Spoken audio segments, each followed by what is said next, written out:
Welcome back to the deep dive. Today, we are opening up a file that is, frankly, pretty heavy. It really is. We're looking at the text of Matthew chapter 22, but to really get what's happening, we've also got a stack of historical commentaries, archaeological notes, things like that. And honestly, we need all of that context today. This isn't just a collection of nice sayings or, proverbs. If you look at the setting, this is a battlefield. It certainly feels that way reading through the sources. We're looking at a pivotal moment in the narrative, but before we get into the specific arguments, help us place ourselves in the scene. Where are we? We are in Jerusalem. This is the final week, what's often called the Passion Week. Yeah. And the context is it's crucial. Okay. Jesus has already entered the city on a donkey. There were massive crowds. He's flipped the tables in the temple, and now he is standing in the temple courts teaching. So the vibe isn't exactly peaceful contemplation. This isn't a quiet retreat by a lake. Far from it. The sources describe the atmosphere as a powder keg. I mean, you have the religious leaders, the Pharisees, the Sadducees, who are terrified, their authorities just slipping away. And the crowds. The crowds are mesmerized. They're hanging on his every word. And then looming over everything like a storm cloud, you have the Roman occupation. Yep. The air is just thick with tension. And that explains why chapter 22 reads the way it does. It's essentially a gauntlet. That's a great way to put it. It's a series of traps. You have political traps, theological traps, legal traps, all designed by different groups to make Jesus slip up. They're not just looking for a debate. No, they want sound bites. Sound bites they can use to either arrest him for treason or, turn the mob against him for heresy. Right. So our mission for this deep dive is to unpack how he survives these three specific attacks. But it starts with a story, doesn't it? Before the attacks even begin, Jesus tells the parable of the wedding banquet. Right. He sets the tone with this allegory, and it is not a gentle bedtime story. Let's look at the source text here. A king prepares this massive wedding feast for his son. He sends out invitations to what we can assume are the VIPs. The elites of Israel, yeah. But they don't just RSVP, no. They ignore him, go back to their businesses, and some even seize the messengers and kill them. Which is a shocking escalation. Yeah. I mean, you don't murder the mailman just because you don't want to go to a dinner party. It shows this violent, deep-seated rebellion. He's basically saying to the leaders, you aren't just ignoring God. You are actively hostile to his messengers. And the king's reaction is just scorched earth. The text says he was enraged, sent his troops, destroyed those murderers, and burned their city. Now, looking at the historical notes, a lot of scholars flag this specific verse. Why? Because it reads like history written in advance. Remember, Jesus is saying this around AD 30 or 33. Okay. But in AD 70, about 40 years later, the Roman armies under Titus actually do this. They besiege Jerusalem, they breach the walls, destroy the temple, and burn the city to the ground. So for the early church reading this, that line about burning their city would have hit incredibly hard. Absolutely. It frames the rejection of Jesus not just as a spiritual mistake, but as a national catastrophe. It's a haunting prediction, buried right there in the parable. But the party has to go on. The banquet hall is empty, so the king pivots. He tells the servants to go to the crossroads. The Greek term there refers to the exit roads of the city, the borders. It implies going out to where the travelers are, the poor, the foreigners, people who were definitely not on the original guest list. And the sources point out a crucial detail here. The servants gather everyone they find, both evil and good. Right, so this isn't a merit-based invitation anymore. It's radical inclusion. The hall is filled with the B-list crowd, Gentiles, the marginalized, people the establishment considered unclean. But then comes the twist, the one that usually trips people up. Yeah. The king walks in and spots a guy not wearing wedding clothes. The famous wedding garment incident. Yeah, this is where the story takes a hard turn. The king asks, "Friend, how did you get in here without wedding clothes?" The man is speechless, and the king has him bound and thrown into outer darkness. Reading this with modern eyes, it feels unfair. You just drag this guy off a street corner. Does he really have a tuxedo handy? It does seem harsh if you look at it like a modern event where you bring your own suit. But if we dig into the cultural context provided in the sources, the picture changes entirely. How so? In the ancient Near East, for a royal wedding of this magnitude, it was customary for the host, for the king, to provide the ceremonial garments for the guests. Oh, so the clothes were likely a gift at the door. Exactly. Or at the very least, they were made available. So by refusing to wear the garment, the guest wasn't having a fashion mishap.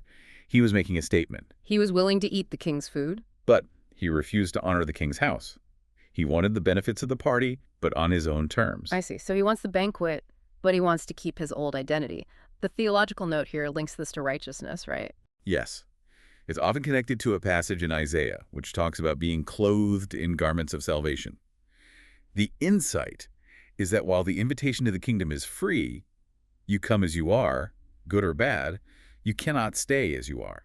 You have to put on the character that the king provides. That's it. And that clarifies the closing line. Many are called, but few are chosen. The call goes out to everyone, but not everyone submits to the change required to stay. It's a sobering opening, and it sets the stage for the first real attack. It does. The text says the Pharisees went out and laid plans to trap him in his words. And they send this unlikely coalition to do the dirty work. The sources call them the Pharisees and the Herodians. Talk about an odd couple. It really is. In any other context, these two groups were sworn enemies. The Pharisees were religious purists. They hated Roman occupation. They wanted a free Jewish state. Right. The Herodians, on the other hand, were the political party that supported the Herods and, by extension, the Roman state. They were collaborators. So one group hates Rome, the other relies on Rome, but they team up here. It's the classic enemy of my enemy is my friend scenario. They both view Jesus as a threat, so they put aside their differences to take him down. So they approach him with some flattery. Teacher, we know you're a man of integrity, and then they drop the hammer. Is it lawful to pay taxes to Caesar or not? This is the political trap. And honestly, it's brilliant. It's a perfect catch-22. Break down the stakes for us. Why is this question so dangerous? Well, imagine the crowd. If Jesus says, no, do not pay the tax, he is publicly inciting tax resistance. The Herodians are standing right there. You can arrest him immediately. Immediately. For sedition against Rome, that's a capital offense. Pilate will execute him for that. Okay, so clearly he has to say yes. He can't. If he says, yes, you should pay the tax, he instantly discredits himself with the Jewish people. This wasn't just any tax. It was the poll tax. It was the symbol of their subjection to a pagan power. So he'd look like a Roman collaborator. The crowd turns on him. Exactly. It's treason on one side or betrayal on the other. They thought they had checkmated him. But Jesus asks for a prop. He says, show me the coin used for paying the tax. And they hand him a denarius. Now, the archaeological notes on this coin are fascinating. This is crucial to understanding the scene. The denarius was a silver coin, minted by Rome. It had the profile of the Emperor Tiberius Caesar. But the inscription is the real kicker. It is. It read, Tiberius Caesar, son of the divine Augustus. Son of the divine. So the coin itself was a claim of divinity. Precisely. For a faithful Jew, that coin was technically an idol. It carried a graven image and a blasphemous inscription. I'm noticing a massive irony in the text then. Jesus asks for the coin and they produce one from their pocket. You caught that. They are in the sacred temple precincts, and the Pharisees, the supposed purists, are the ones carrying the blasphemous currency. He doesn't even have one. He has to borrow it. He's already exposed their hypocrisy. Before he even answers the question. So he holds up the coin and asks, whose image is this? They say Caesar's. And then he delivers arguably one of the most famous lines in history. Give to Caesar what is Caesar's, and to God what is God's. It's a masterstroke. It's often quoted as a separation of church and state thing, but the sources suggest he's doing something much deeper. He is. On the surface, he escapes the trap. He says essentially, the coin has Caesar's face on it. It's his property. Give it back to him. So he's not a revolutionary. The Herodians can't arrest him. But the second half of the sentence flips it. Right. And give to God what is God's. The implication relies on that word image. The coin bears the image of Caesar, so it belongs to Caesar. But what bears the image of God? Humanity. Genesis chapter 1. God created mankind in his own image. Bingo. Jesus is saying, you can give your silver to the emperor, it's just metal. But you, your life, your allegiance, your very being, you bear God's image. You belong to God. He subordinates the political obligation to the spiritual one. He's saying Caesar might own the mint, but God owns the man. It's brilliant. No wonder they were amazed and walked away. But the barrage isn't over. As soon as the political team tags out, the theological team tags in. The Sadducees. Now, for the listener who might confuse their hills, remind us who the Sadducees were. The Sadducees were the aristocratic elite. They controlled the priesthood, the temple. They were wealthy, powerful, and very old school. But theologically, they were almost materialists. What do you mean? They only accepted the first 5 books of the Bible, the books of Moses, and they adamantly denied the resurrection of the dead. They believe when you die, that's it. Lights out. So they come to Jesus with this scenario that sounds like a logic puzzle designed to make the afterlife look stupid. It's an absurd hypothetical. It's based on the law of levirate marriage from Deuteronomy, where if a man died childless, his brother had to marry the widow. Right. So they spin this yarn, 7 brothers. The first marries and dies. The second marries the widow and dies, all the way to 7. Finally, the woman dies. And their gotcha question is, In the resurrection, whose wife will she be? For all 7 were married to her. They think they're being so clever. they're trying to use reductio ad absurdum, mocking the very idea. Exactly. But Jesus' response is just so blunt. He tells them, you are mistaken because you do not know the scriptures or the power of God. He dismantles their premise on 2 levels. First, he addresses the power of God. Right. He explains that the afterlife isn't just a continuation of earthly life with the same biology. He says they will be like the angels in heaven. And to be clear, he's not saying humans turn into angels. Not at all. He's saying our mode of existence changes. Marriage, in that view, is for this age, for procreation, for partnership in a mortal world. In the resurrection, death is defeated, so the institution of marriage is, transcended. The problem they invented doesn't even exist. Okay, so that handles the power of God part, but then he goes after their theology using their own rule book. This is the part I found fascinating. He can't quote the Psalms or the prophets because the Sadducees don't accept those books as authoritative. He'd just get a shrug. So he goes to Exodus, one of the 5 books they do accept. He quotes the burning bush passage. I am the God of Abraham, the God of Isaac, and the God of Jacob. And the whole argument hinges on the grammar, the verb tense. That's it. God doesn't say, I was the God of Abraham. He says, I am, meaning the relationship is current. Exactly.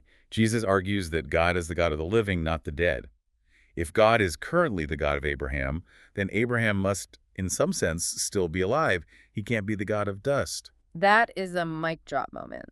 He used a grammar point from their favorite text to prove the doctrine they spent their whole lives denying. And the text says the crowds were astonished. He beat the experts at their own game. So political trap failed, theological trap failed. Now we get the legal trap. The Pharisees regroup and send in a lawyer, an expert in the Torah.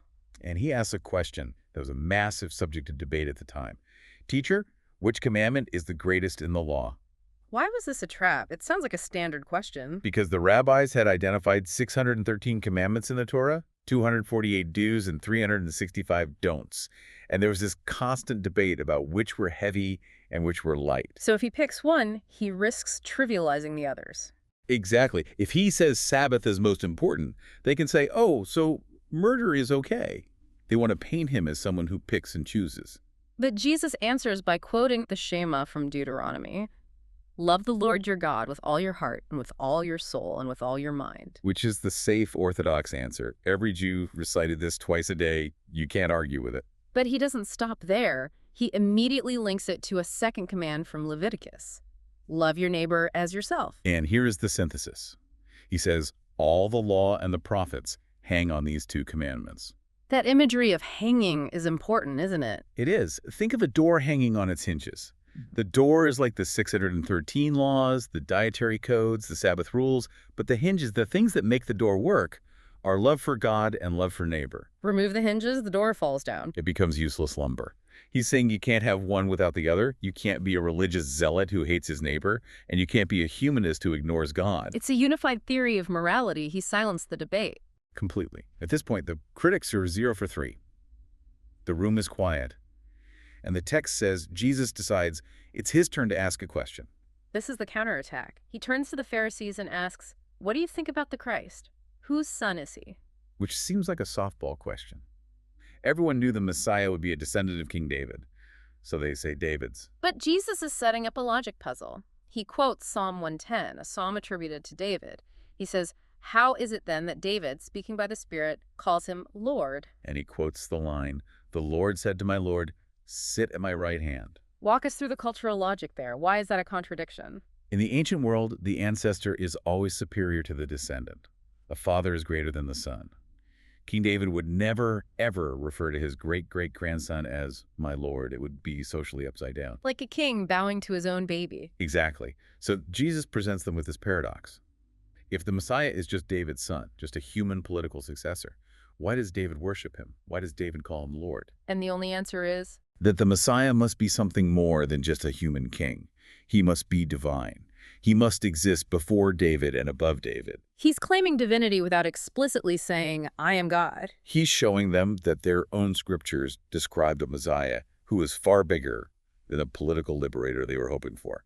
And that shut them down completely. The text says, no one was able to answer him a word, and from that day on, no one dared to question him any further. He silenced the room. He didn't just silence them. He exposed the fact that their entire framework was too small.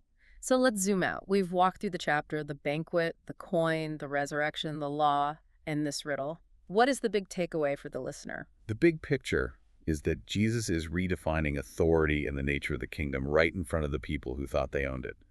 He shows that the kingdom isn't about national identity. That's the banquet. It isn't about political power. That's the coin. It isn't limited to this mortal life. That's the resurrection. And it isn't about just following rules. That's the greatest commandment. It's all rooted in love and identity. Right. It's about giving your image, your whole self, back to God. A complete reorientation of the heart. There is one thing from the source material that is still sticking with me, though, going all the way back to that first parable, the wedding garment. The guest who was thrown out. It's a haunting image. We talked about how the invitation was free, the bad and the good were dragged in. We love that part of the message, radical inclusion. But the parable has that sharp edge. Don't stay as you are. That is the tension, isn't it? It's the balance between grace and transformation. So, for you listening today, here is the thought to chew on. In a modern culture that places a huge value on inclusion and come as you are, do we overlook the second half of the invitation? What is the wedding garment in our own lives? What is the internal change or the habit we are resisting because we want to enjoy the party without honoring the host? That is a question worth sitting with. Are we wearing the garment or just eating the food? Indeed. A lot to think about. Thanks for guiding us through the minefield of Matthew 22. Always a pleasure. See you on the next deep dive.